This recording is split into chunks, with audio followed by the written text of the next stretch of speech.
ஹாய்மா. ஹாய்ப்பா. இன்னைக்கு வந்து நைட்டு டின்னருக்கு விறகடுப்பில் வடகறி செய்ய போகிறோம். வடகறி வந்து மிக்சி ஜாரில் அரைச்சிட்டு வந்துட்டேன். அம்மியில் நேரத்துக்கு அரைக்க முடியல, அதனால் மிக்சி ஜாரில் கடலப்பருப்பு மத்தியானம் ஊற வச்சுருந்தேன். கடலப்பருப்பு அரைச்சிட்டு வந்துட்டேன். கடலப்பருப்பு அரைச்சி அந்த மிக்சியை கழுவுன தண்ணி ரொம்ப முக்கியம். இப்போ வந்து இட்லி ஊற்றி இட்லி வேக வைக்க போகிறேன். வேக வைக்கும் போதே மேல் தட்டில் நம்ம கடலப்பருப்பை வேக வச்சு தான் செய்ய போகிறோம். ஒரு சட்டியில் தாளிக்கிறதுக்கும் வச்சுருக்கேன். அடுப்பு இன்னும் கொஞ்சம் சரியாக பத்தட்டும். இட்லியை ஊற்றிட்டு மேலே கடலப்பருப்பை வேக வச்சிடலாம். நம்ம சட்டியில் நெல்லை கலரிக்கலாம்.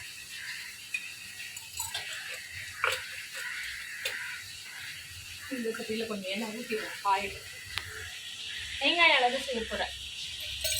இது நைட்டு செம்மையான டின்னர். விறகடுப்பில் ரசம் வச்சா கூட அவ்வளோ டேஸ்ட்டாக இருக்கும்.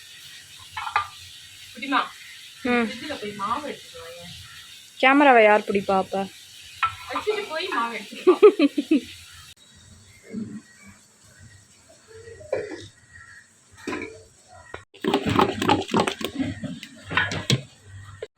விறகடுப்பில் எந்த சமையல் செஞ்சாலும் ரொம்ப டேஸ்ட்டாக ரொம்ப நல்லா இருக்குது. எனக்கு விறகடுப்பு சமையல் ரொம்ப பிடிக்கும். அதுவும் நான்வெஜ் விறகடுப்பில் சமைச்சு சாப்பிட்டா அவ்வளோ நல்லாயிருக்கும். இன்றைக்கி இட்லியும் வடகரியும் சும்மா மணக்க விறகடுப்பில் செஞ்சு தான் நம்ம வந்து சாப்பிட போகிறோம். வாங்க, சூப்பராக சூடாக இட்லி ஊற்றி நம்ம வந்து சமையல் தாளிக்க ஆரம்பிச்சிடலாம். இட்லியே கடல மாவு அந்த கடலப்பருப்பு அரைச்சது வேக வைக்கிறதுக்காக தான் இட்லியே ஊற்றுறேன். இட்லி ஊற்றி அப்படியே வேக வச்சுருக்கேன். கடைசியில் எல்லாத்துலேயும் இட்லி ஊற்றிட்டேன். இப்போ இதில் வந்து மேலே இப்படி வச்சு கடலப்பருப்பு வேக வச்சிடலாம். எண்ணெயில் பொரித்து செய்யலாம், தோசை கல்லில் தட்டி போட்டு செய்யலாம். நான் வந்து இட்லி சட்டியில்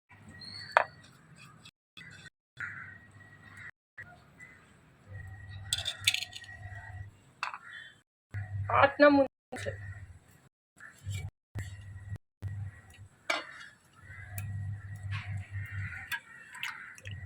இந்த தண்ணி தாங்க நமக்கு ரொம்ப முக்கியம். இப்போ தாளிக்கிறதுக்கு என்னன்னு பார்க்கலாம். சமைக்கிறீங்கன்னு ஒருத்தன் தெரிஞ்சிருச்சுமா. வாசனை பிடிச்சிட்டு வந்துட்டான். போட்டு வடகறி வேணுமா? வடகறி வேணுமா? என்னம்மா இது வந்து திடீர் பிளான் ஆகணும்.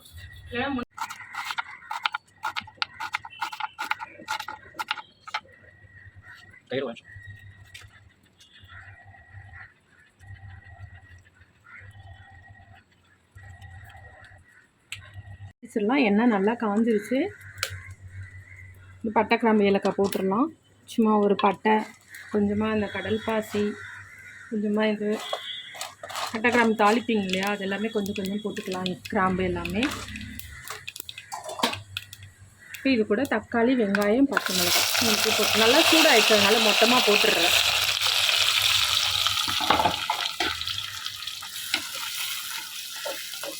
நல்லா வதங்கட்டும். என்னம்மா ஒரே புகை மூட்டமாக இருக்குது?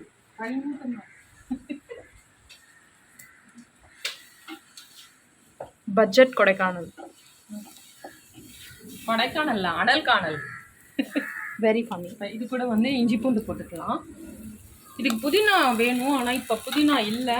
கருவேப்பிலையும் கொத்தமல்லியும் தான் இருக்குது, போட்டுக்கலாம். இதுக்கு கண்டிப்பாக புதினா இருந்தால் தான் நல்லாயிருக்கும். வடகறி அப்பாட்ட சொல்லுங்க. இது வந்து இஞ்சி பூண்டு சோம்பு மூணுமே இருக்குது. எப்பவுமே வாக்கிங் போயிட்டு வரும்போது இது வாங்கிட்டு வாங்க, அது வாங்கிட்டு வாங்கன்னு ஃபோன் பண்ணிக்கிட்டே இருப்போம். இன்றைக்கி சொல்லியிருக்கோம், திரும்ப இதை வேறு சொன்னால் திட்டு விழும். அதனால் போதும். இது நல்லா வதங்கட்டும். தேவையான அளவு உப்பு சேர்த்துக்கலாம். கல்லுப்பு தான் சேர்க்குறேன். பச்சை மிளகாய் போட்டிருக்கேன், அதனால குழம்பு மிளகாய் தூள் ஒரு 2 ஸ்பூன் போட்டுக்கலாம். நல்லா வதக்கிக்கலாம்.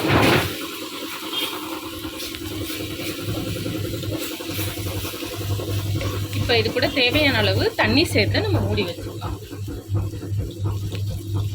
வாஷிங் மிஷின் தான் பேக்ரவுண்ட் மியூசிக். ஆமா இருக்கும், எங்கேயும் அப்படி கேட்குது தெரியல.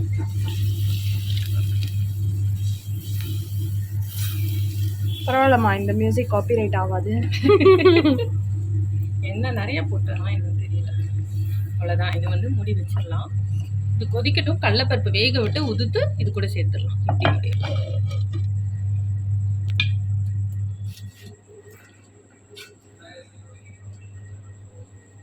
இட்லி வெந்துச்சா கடலைப்பருப்பு வெந்துச்சான்னு பார்க்கலாம். சாஞ்சு கிடக்கு, இதை எடுத்துடுறேன்.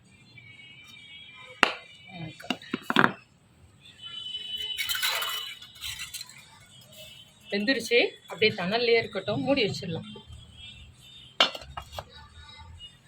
கடலைப்பருப்பு எடுத்துட்டு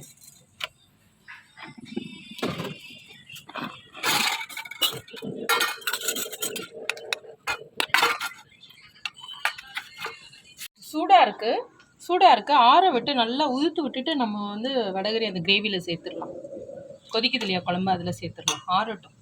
இப்போ வந்து உதுத்துட்டேன். ரொம்ப மாவாக இல்லாமல் கொஞ்சம் கட்டிக்கிட்டே தான் உதுத்துருக்கேன். குழம்பு என்ன ஆச்சுன்னு பார்ப்போம். வாசனை சூப்பராக இருக்குது. இப்போ இதுக்குள்ளே உதுத்தோம் இல்லையா,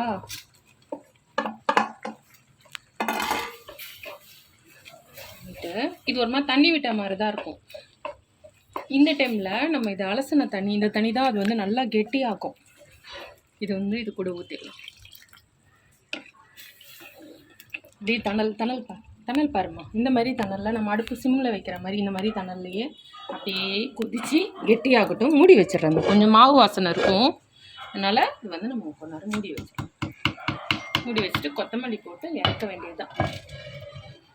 இட்லியும் தணலில் இருக்குது. இப்போ வடகரையும் இட்லியும் இந்த அடுப்பாக இருந்தாலுமே 1/2 மணி நேரத்தில் கடகடன்னு செஞ்சுட்டோம். இட்லி இறக்கிடலாம். எந்திரிச்சில்ல, தணல்லே இருக்குது. வந்து இது வந்து மத்தியானம் சாம்பார், காயெல்லாம் எடுத்தாச்சு, வெறும் சாம்பார் தணலில் கிடக்கட்டும். ஏன்னா பையனுக்கு வந்து வடகரி பிடிக்காது, அதனால் இட்லி வச்சு சாம்பாராச்சும் சாப்பிடுவான். அதனால் அப்படியே தணல்லே இருந்து சூடாகட்டும். இது என்னாச்சு பார்ப்போம். சரி வர இருக்காங்க.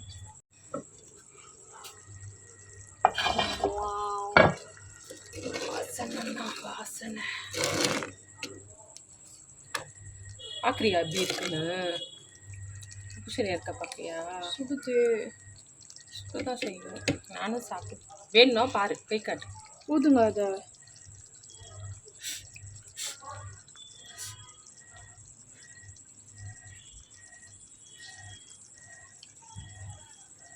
யம்மி. கொத்தமல்லி எடுத்துட்டு வரேன்.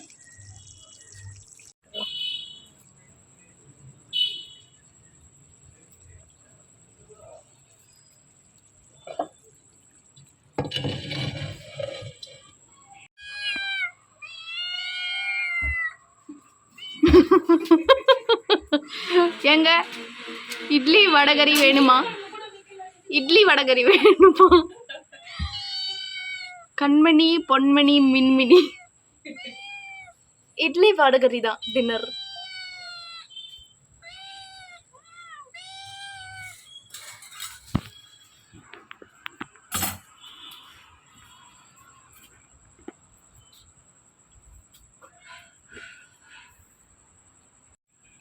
இட்லி சூப்பராக ரெடி ஆகிடுச்சு. எடுத்துட்டேன் வடகரியோடு வச்சு இந்த கிண்ணம்.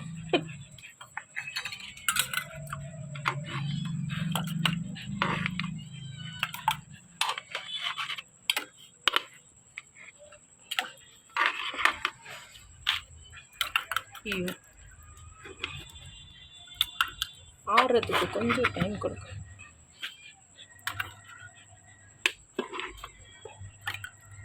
சூப்பரான அம்மாடியோ சூடான இட்லி, சுட சுட விறகடுப்பில் செஞ்ச வடகரி. இன்னைக்கு எங்கள் வீட்டோட டின்னர் செம்ம விறகடுப்பில். அவ்வளோதான், நான் தான் ஃபஸ்ட்டு சாப்பிட போகிறேன். வாங்க, சூப்பராக வடகரி வித் இட்லி, சுட சுட இட்லி சாப்பிட்றலாம். கொஞ்சம் சாப்பாடுறீ. சரி குடிங்க குடிங்க, 3 பேர் குடிங்க. ஐயோ நோண்டிட்டே இருந்தா அழகா இருக்குமா? ஒண்ணுமா? குடி குடி, ஒன்றும் பண்ண மாட்டா, குடி. அவ்வளோதான்ப்பா. உங்களுக்கு இந்த வீடியோ பிடிச்சிருந்தா லைக் பண்ணுங்கள், ஷேர் பண்ணுங்கள், கமெண்ட் பண்ணுங்கள், சப்ஸ்கிரைப் பண்ணுங்கள். அடுத்த வீடியோவில் பார்க்கலாம்ப்பா. பாய்.